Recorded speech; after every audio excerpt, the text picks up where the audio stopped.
குரு வணக்கங்கள். வாழ்க வளமுடன். உலகெங்கிலும் இருக்கக்கூடிய கிரக வலிமை நேயர்களுக்கு எனது அன்பு வணக்கங்கள். நான் உங்க டிஎன்ஏ மற்றும் பிரஸ்ன ஜோதிடர் சுப்ரஜா சுரேஷ் கோவையிலிருந்து. இன்னைக்கு நம்ம பார்க்க போறது ஆகஸ்ட் மாத பலன்கள். யாருக்கெல்லாம் ஃபேவரா இருக்க போகுது, யாருக்கெல்லாம் அன்ஃபேவரா இருக்க போகுது அப்படிங்கறத நம்ம பார்க்க போறோம். பொதுவா இந்த வீடியோல மேஷம்ல இருந்து மீனம் வரைக்கும் நடக்கக்கூடிய அவங்களுக்கு என்னென்னலாம் கெரியர்ல நடக்க போகுது, மாணவர்களுக்கு எந்தெந்த விஷயங்கள் ஜாக்கிரதையா இருக்கணும், அதே மாதிரி தொழில் யார் தொடங்கலாம், யாரெல்லாம் பிளான் பண்ணலாம், இல்ல என்ன மாதிரியான காரியங்கள் மூலியமாக அதை நீங்க சரி செய்துக்கலாம் அப்படிங்கிற எல்லா விஷயத்தையும் பத்தி நம்ம பார்க்க போறோம். பொதுவா பெண்கள் எந்த விஷயத்துல ஜாக்கிரதையா இருக்கணும் எல்லாமே ஆகஸ்ட் மாதத்துல கண்டிப்பா நம்ம பலன்கள் மூலியமாக சொல்லலாம். நீங்க இதெல்லாம் எப்படி சரி செய்துக்கலாம் அப்படிங்கறது நான் சொல்லிக்கிறேன். முக்கியமா இது பாத்தீங்கன்னா பொது பலன்கள். பொது பலன்கள் எதுக்கு எல்லாருமே சொல்றோம் அப்படின்னா, ஒரு சில பேத்துக்கு இது ஆப்டா இருக்கும், ஒரு சில பேத்துக்கு பாத்தீங்கன்னா டிஃப்ரெண்டா இருக்கும். உங்களுடைய சுய ஜாதகத்தை பாருங்க. ஏன்னா செவ்வாய் ரிஷபத்திலிருந்து மிதுனமுக்கு மாறுகிறாரு. அதே மாதிரி பாத்தீங்கன்னா சூரியன்ல இருந்து எல்லா கிரகங்களும் அதனுடைய மாற்றத்தை டிரான்சிட் கொடுக்கும் போது நமக்கு என்ன மாதிரியான பலன்கள் நடக்கும் அப்படின்னு பத்தி தான் நம்ம பார்க்க போறோம். உலகளாவிய விஷயங்கள் பார்க்கும்போது அரசியல பெரும் மாற்றங்கள் வரப்போகுது. எதெல்லாம் நம்ம நல்லதுன்னு நம்புறோமோ அந்த மாதிரி விஷயங்கள் எல்லாம் பாத்தீங்கன்னா ஒரு டிராமாட்டிக் சேஞ்சஸ் நம்ம கொடுக்க போறோம். அதே மாதிரி உணவு சார்ந்த விஷயங்களை ஒரு பெரிய மாற்றங்கள் நம்ம பார்க்க போறோம். அதே மாதிரி நிறைய சீற்றங்கள், இயற்கை சீற்றங்கள், அழிவுகள், ஏன்னா இது கலியுகம் அப்படிங்கறதுனால பாத்தீங்கன்னா அழிவுகள் நிறைய இருக்க போகுது இந்த மாதத்திலையும். Northern side எடுத்துக்கிட்டோங்க. அதே மாதிரி பாத்தீங்க அப்படின்னா இன்னுமே இந்த துபாய் சைடு, கத்தார் சைடு, அதே மாதிரி உங்களுக்கு அமெரிக்கா, இது எல்லாமே சிறிய அளவுல பெரிய அளவுல பாதிக்க போகுது. இதுல இருந்து கண்டிப்பா நம்மளோட ப்ரேயர்ஸ் மட்டுமே தான் நம்மளை பாதுகாக்க போகுது. உங்களுடைய சொந்தக்காரங்க எல்லாருமே அங்க இருப்பாங்க, கொஞ்சம் சேஃபா இருந்துக்க சொல்லுங்க. இந்த ஆகஸ்ட் மாதம் நிறைய சேஞ்சஸ் நம்ம பார்க்க போறோம். மேஷம்ல இருந்து மீனம் வரைக்கும் எப்படிப்பட்ட மாற்றம், எப்படிப்பட்ட விஷயங்கள், பலன்கள் இருக்க போகுது அப்படிங்கறத பார்க்கலாம். கும்ப ராசி மற்றும் லக்னக்காரர்களுக்கு இந்த ஆகஸ்ட் மாத பலன்கள் எப்படி இருக்கு? ஆல்ரெடி கும்பம் எடுத்துக்கிட்டீங்க அப்படின்னா நிறைய தொழில் முயற்சிகள், தொழில் அப்கிரேட் பண்ணியிருப்பீங்க, நிறைய பிரான்ச்சஸ் ஓபன் பண்றது. தொழில் செய்யறவங்களுக்கு நான் சொல்லிட்டு இருக்கேன். அதே மாதிரி இரண்டாம் இடத்துல லக்னாதிபதியே வக்ரமாய் உட்காந்துட்டு இருக்காரு. வீடு கொடுத்த குரு 6ஆம் இடத்துல உச்சமா இருக்கு. இந்த காம்பினேஷன் எப்படி எடுத்துக்கலாம் அப்படின்னா, குடும்பத்துல தேவையில்லாத சண்டை சச்சரவுகள்.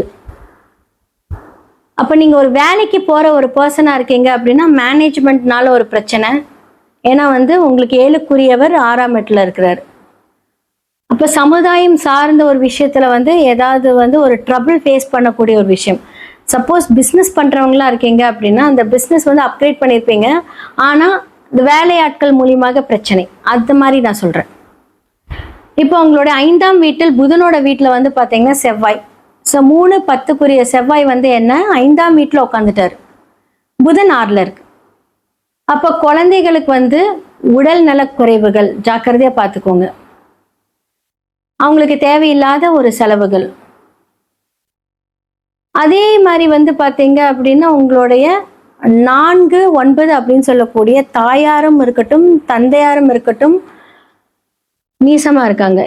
அவங்களுக்கு ஹெல்த் செக்அப், அவங்களுக்கு உடல்நல குறைவுகள், உங்களுக்கு வீண் விரயங்கள், இது எல்லாமே பாத்தீங்க அப்படின்னா இந்த காலகட்டத்தில் இருக்கும். இதே உங்களுடைய சுய ஜாதகத்துல இதெல்லாம் அப்படியே ஆப்போசிட்டா இருக்கு அப்படின்னா ஆப்போசிட் பலன்கள் நடக்கும். இதெல்லாமே ஒரு கோச்சாரம் என்னதான் அந்த விஷயத்த கன்ஃபார்ம் பண்ணாலும் உங்களுக்கு என்ன மாதிரியான திசைகள் நடக்குது அப்படிங்கறத பாத்துக்கோங்க.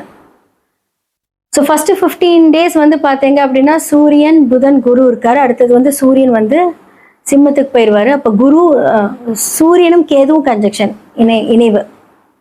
அப்ப 7ஆம் இடத்துல சூரியன் பாத்துக்கோங்க. இந்த மாதிரியான காம்பினேஷன் பாத்தீங்க அப்படின்னா ரொம்ப ரொம்ப ஒரு ஹெக்டிக்கான ஒரு காம்பினேஷன் தான். ஏன்னா நீங்க உலகளாவிய விஷயங்கள் பாத்தீங்கன்னா திருப்பி சூரியன் கேது இணை வராரு, ராகு அங்க இருக்காரு. திரும்பவும் பாத்தீங்க அப்படின்னா நமக்கு ஃபிளைட் கிராஷ் எல்லாம் ஏற்பட்ட அந்த காம்பினேஷன் திரும்பவும் இணையுது. திரும்பவும் பெரிய என்ன சொல்றது, இது அதே இடத்த குருவும் பாத்தீங்க அப்படின்னா அந்த பார்க்குது இல்லையா. நிறைய அழிவுகள் அப்படிங்கிற ஒரு விஷயத்தையும் நம்ம கொண்டுட்டு போனாலும் நம்மளுடைய சுய ஜாதகம், நம்மளுடைய பொது ஸ்தானம் பார்க்கும்போது இந்த காலகட்டத்தில் பிரிவினைகள் ஏற்பட வாய்ப்பு இருக்கு. நிறைய பேருக்கு வந்து பாத்தீங்கன்னா மனைவியிடம் சண்டை போடுறது, அதனால பிரிவினை, கணவரிடம் சண்டை போடுறது அதனால பிரிவினை. ஏன்னா உங்களோட லக்னத்துல இன்னும் ராகு உட்காந்துருக்காரு. ராகு டிசம்பர்ல மாற வரைக்குமே வந்து என்ன சொல்றது, அந்த கற்பனையான ஒரு விஷயங்கள், ஓவர் திங்கிங் எல்லாம் கொஞ்சம் கண்ட்ரோல் பண்ணிக்கோங்க. உண்மையாலுமே சொல்றோம், அதுல இருந்து மட்டும்தான் உங்களால விடுபட முடியும். ஓவர் திங்கிங்னால என்ன ஆகும் அப்படின்னா, உங்களுடைய ஆப்போசிட் சைடு, உங்களோட பிஸ்னஸா இருக்கட்டும், உங்களுடைய மனைவி கணவரா இருக்கட்டும், சமுதாயம் சார்ந்த ஒரு விஷயங்கள் மூலியமாக பாதிப்புகள் ஏற்படாம தவிர்த்திருக்கலாம். நிறைய பேருக்கு கும்பத்துக்களை வேலையே ஒரு பெரிய பிரச்சனையா இருக்கும். மோஸ்ட்லி அவங்க பிஸ்னஸ் பண்ணணும்னு தான் நினைப்பாங்க. மோஸ்ட்லி கும்பம் எல்லாம் பார்த்தீங்கன்னா அவங்க வேலை செஞ்சு என்ன பண்ணுவாங்க அப்படின்னா, நமக்கெல்லாம் செட்டே ஆகாது, பிஸ்னஸ் பண்ணிக்கலாம்னு நினைக்கக்கூடிய ஒரு ராசி லக்னம் அது. இப்போ வந்து உங்களுக்கு தொழில் அப்படின்னு சொல்லக்கூடியவர் வந்து பார்த்தீங்க அப்படின்னா 5ஆம் இடத்துலக்கும் பார்த்து அதை கரெக்டாக கண்ட்ரோலாக பண்ணிக்கோங்க. லோன் அப்படிங்கிற ஒரு விஷயத்துக்கு போக வேண்டாம். அப்படி இல்லாட்டி வந்து பார்த்தீங்கன்னா ஏதாவது ஒரு நோய் நோய் அப்படின்னா என்ன சொல்றது, தூக்கம் கெடும், இல்லை ஏதாவது வந்து ஒரு போலீஸ் ஸ்டேஷன் ஏறிட்டு வர்றது, பிரச்சனை தேடி வரும். நாம் அமைதியாக இருந்தாலும் நம்மளை சுற்றி பிரச்சனை நடக்குது அப்படிங்கிற மாதிரி ஒரு சூழ்நிலை. இல்லாட்டி நீங்களே வந்து பார்த்தீங்க அப்படின்னா, ஃபார் எக்ஸாம்பிள் லக்னாதிபதி உங்களோட சனி பகவானாக இருக்கட்டும், அவர் போய் 6ல் உட்காந்துட்டாருன்னு வச்சுக்கோங்களேன், நான் சொல்ற சுய ஜாதகத்தில். அப்போ என்ன பண்ணுவீங்க, நீங்கள் எதுக்கு இடத்துல ஓ அப்படின்ட்டு வந்து ஒரு வீம்புக்கு பிரச்சனை செய்யக்கூடிய பர்சனாக இருப்பீங்க. ஸோ இது எல்லாமே பார்த்துக்கோங்க. அவர் என்ன சாரம் வாங்கியிருக்காரு இதெல்லாமே நம்ம பார்த்து தான் பலன் சொல்லணும். நான் இது எக்ஸாம்பிள் சொல்லியிருக்கேன். ஸோ இப்போ அந்த மாதிரியான காம்பினேஷன் இப்போ இருக்கு. கொஞ்சம் அமைதியை காக்கவும், அமைதியாக இருக்கணும். ஏன்னா இப்போ உங்களுக்கு ஆல்ரெடி வந்து விரைய சனி வேற போயிட்டு இருக்கு. அப்போ ஏதாவது ஒரு விரயத்தை கொடுக்காம அந்த சனி பகவான் நகர மாட்டார். இப்போ முடிஞ்ச அளவுக்கு கும்பம் வந்து பார்த்தீங்க அப்படின்னா இந்த 7.5 சனி காலத்தில் நீங்கள் கொஞ்சம் ஜாக்கிரதையாக, அமைதியாக, பொறுமையாக போகிறது ரொம்ப ரொம்ப நல்லது. சனி பகவான் ஒரு விஷயத்த கொடுத்துட்டாருன்னா ரொம்ப நல்லா இருக்கும். இப்போ 7.5 நாட்டு சனி நடக்குது, உங்களுக்கு சனி 6ல் மறைஞ்சா யோகம் தான். ஆனால் பிரச்சனை கொடுத்தாலும் யோகமாக கொடுத்துருவாரு. உங்களுடைய கர்மா எப்படி வேலை செய்யுது அப்படிங்கிறத பார்க்கணும். அப்போ அந்த கர்ம பலன்கள் மூலியமாகவே உங்களுக்கு இந்த 7.5 நாட்டு சனியோட விளைவுகள் இருக்கும். ஒரு சில பேர்த்துக்கு ரொம்ப நல்லா இருக்கும், ஹார்ட் ஒர்க் பண்ண வைப்பார், அப்படியே ஹார்ட் ஒர்க் போய்கிட்டே இருக்கும். அதன் மூலியமாக வந்து பார்த்தீங்க அப்படின்னா சில பேர்த்துக்கு நீங்கள் செய்கிற ஹார்ட் ஒர்க் நடக்கும் போதே செருப்பெல்லாம் பிஞ்சிரும்.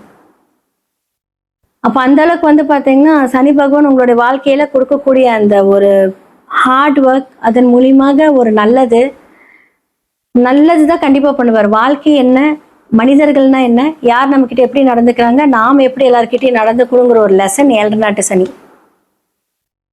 கர்மா எப்படி இருந்தாலும் அதன்படி விளைவுகள் அப்படின்னு நான் சொல்லியிருக்கேன். ஸோ முடிஞ்ச அளவுக்கு வந்து பார்த்தீங்க அப்படின்னா அனுமனை வழிபாடு பண்ணுங்க, நல்ல கடவுளை வழிபாடு பண்ணுங்க. இந்த காலகட்டத்தில் வந்து நிறைய பேருக்கு உதவி பண்ணுங்க.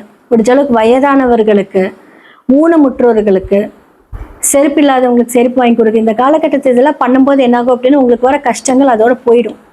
ஆனால் எதுவுமே ஒரு தேவைக்கு பண்ணாதீங்க, மனதார பண்ணுங்க, கண்டிப்பாக ரொம்ப நல்லா இருப்பீங்க. மேஷம்லேருந்து மீனம் வரைக்கும் இந்த ஆகஸ்ட் மாத பலன்களை பற்றி நம்ம விரிவாக பார்த்தோம். யாருக்கெல்லாம் கேரியரில் எப்படி இருக்கணும், யாரெல்லாம் பிஸ்னஸ் பண்ணணும், மாணவர்கள் எப்படி இருக்கணும், பெண்கள் எப்படி இருக்கணும், புதுசாக எப்படி இருக்கணும் அப்படிங்கிறது எல்லாமே நம்ம சொல்லியாச்சு. இதுக்கெல்லாம் வந்து தீர்வு இருக்கா அப்படின்னா கண்டிப்பாக இருக்குங்க. ஏன்னா வந்து பார்த்தீங்க அப்படின்னா உங்களோட சுய ஜாதகத்தில் இந்த பிளானட்ஸில் எப்படி இருக்காங்கன்னு பார்க்கணும். இப்போ புதன் வக்ர நிவர்த்தி ஆகி ஓகே. ஸோ புதன் யார் உங்களுக்கு, செவ்வாய் யார் உங்களுக்கு, அவங்க என்ன சாரம் வாங்கியிருக்காங்க, டிஎன்ஏ படி பார்க்கலாம். அப்போ மேலோட்டமாக கிரகங்களை வச்சு சொல்றதை விட டிஎன்ஏ படி நம்ம சொன்னோம் அப்படின்னா அது ரொம்ப எக்ஸாக்டா இருக்கும், துல்லியமா இருக்கும். உங்களுடைய குழந்தைங்களுக்காக நீங்க பார்க்கலாம், உங்களுடைய கணவருக்காக பார்க்கலாம். ஓகே, இப்போ உங்களுக்கு இந்த பிரச்சனை இருக்கு, வாழ்வியல் பரிகாரம் மூலியமா இருக்கலாம்னு எல்லாமே சரியாகும். அதையும் தாண்டி வாழ்நாள் ஃபுல்லா உங்களுடைய விதி கிரகம் அப்படின்னு சொல்லக்கூடிய அந்த எண்கள் மூலியமாக சில விஷயங்களை வந்து நாம வைப்ரேஷன்ஸ் மூலியமாக ஆக்டிவேட் பண்ணலாம். ஸோ நியூமராலஜி மூலியமா நீங்க பேரை மாத்தலாம். ஓகே, இப்போ நம்ம பேர் மாத்திரம் அப்படின்னா அப்படி கெசட்ல மாத்தலாமான்னு கேட்டா, குழந்தைகளா இருந்தா மாத்துறதுக்கு வாய்ப்பு இருந்தா மாத்திக்கலாம். இப்போ பெரியவங்களா இருக்கீங்க, எனக்கு 30 இயர்ஸ் ஆச்சு அப்படின்னா நம்ம அந்த நேம்ஸை எழுதி ஆக்டிவேட் பண்ணலாம். ஸோ நான் சில பேர்த்துக்கு வந்து பார்த்தீங்கன்னா இந்த நியூமராலஜி கட்டத்தை வந்து நான் வந்து இந்த ஃபோன் வால்பேப்பரை வச்சுக்கோங்க, அடிக்கடி பாருங்க, அந்த மாதிரி நிறைய பேர்த்துக்கு நம்ம கொடுக்குறோம், டிசைன் பண்ணியே கொடுக்குறோம். ஸோ நிறைய நம்பர்ஸ் வைப்ரேஷன்ஸ் மூலியமாக நமக்கு வரக்கூடிய தடைகள் வந்தாலுமே அதை எதிர்கொள்ளக்கூடிய அந்த சக்தி நம்ம கிட்ட வந்துடும். ஸோ ஜெம்ஸ்டோன்ஸ் மூலியமா நம்ம அதை ஆக்டிவேட் பண்ணலாம். இந்த 2 விஷயங்களும் வந்து பார்த்தீங்கன்னா நம்மளோட கூட இருக்கும். ஸோ இது வந்து பார்த்தீங்க அப்படின்னா கரெக்டாக அதை ஃபைண்ட் அவுட் பண்ணி அதை கொண்டுட்டு போனீங்க அப்படின்னா 100% அதுலேருந்து நீங்கள் வெளியே வந்துடுவீங்க. நிறையா பேர்த்துக்கு நம்ம பண்ணி கொடுத்துருக்கோம், நிறைய சஜஷன்ஸ் கொடுத்துருக்கோம். ஸோ முடிந்த அளவுக்கு வந்து பார்த்தீங்க அப்படின்னா இந்த மாதிரியான வாழ்வியல் பரிகாரங்கள் மூலியமாகவும் இந்த மாதிரி பரிகாரங்கள் மூலியமாகவும் நம்ம ஆக்டிவேட் பண்ணணும். ஸோ கண்டிப்பாக யூனிவர்ஸ் நமக்கு எல்லாமே நிறைய குறியீடுகள் இருக்கு. ஸோ டெய்லி மேனிஃபெஸ்ட் பண்ணக்கூடிய அந்த குறியீடுகள் வந்து நம்ம ஆக்டிவேட் பண்ணி கொடுத்துட்ருக்கோம். ஸோ டிசைன் மூலியமாகவும் பண்ணிக்கலாம், இல்லை நீங்கள் வந்து அதை வந்து எழுதி ஆக்டிவேட் பண்ணிக்கலாம். இதெல்லாம் 100% உண்மை, இதெல்லாமே நடக்கும். கண்டிப்பாக கடவுள் நமக்கு கொடுக்கக்கூடிய இந்த டேலண்ட், கண்டிப்பாக நமக்கு கடவுள் கொடுக்கக்கூடிய இந்த சர்வீஸ், இதெல்லாமே நம்ம வந்து பயன்படுத்தும் போது, ஏன்னா எல்லாமே வந்து நமக்கு கடவுள் தான் இதை வந்து இயக்குறாரு. அதை நம்ம கரெக்டாக அந்த பாவக ரீதியான அந்த பிரச்சனைகள் வந்து சரி செய்துக்கிட்டோம் அப்படின்னா இந்த பிரச்சனைகள்லேருந்து எல்லாமே நீங்கள் மீண்டு வரலாம். கீழே இருக்கிற என்னோட நம்பரை நீங்கள் காண்டாக்ட் பண்ணுங்க, அப்பாயின்மெண்ட் ஃபிக்ஸ் பண்ணிக்கோங்க வாட்ஸ்அப்பில். இதெல்லாமே உங்களுக்கு சார்ட் அனலைஸ் பண்ணிட்டு உங்களுக்கு நான் வந்து கன்சல்டேஷன் கொடுப்பேன். கண்டிப்பாக பார்த்து இதற்கான முடிவுகள் உங்களுடைய கையில் தான் இருக்கு. டெஃபினட்டாக சரியாயிடும்.